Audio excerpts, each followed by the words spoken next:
Welcome to our channel. Today we how to reset transparent language progress, beginner guide step by step clearly.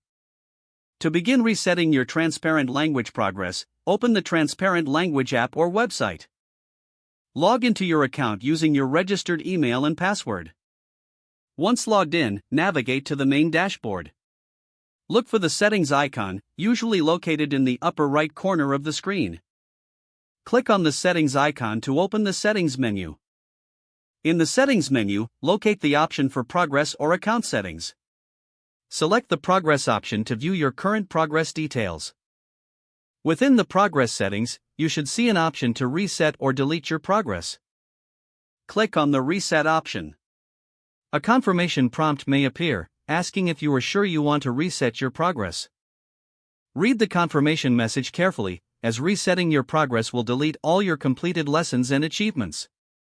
If you are sure, confirm the reset by clicking the appropriate button. Once confirmed, your progress will be reset to the starting point. You can now begin your language learning journey from scratch. After resetting, consider taking a moment to set new goals for your learning experience. Take advantage of the resources available to enhance your study routine. Start fresh and enjoy learning your language anew.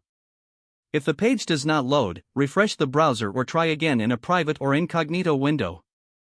Make sure you are using the correct email address, then retype it carefully to avoid small typos.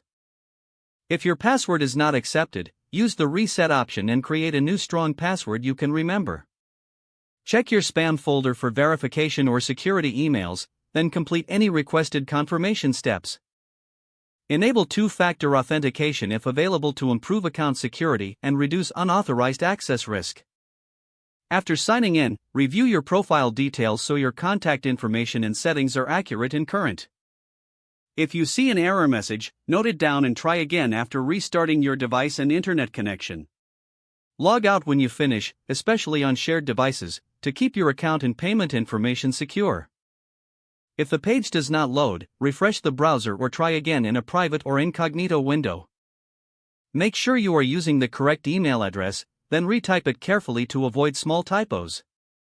If your password is not accepted, use the reset option and create a new strong password you can remember. Don't forget to like this video and subscribe to our channel for more step-by-step tech guides.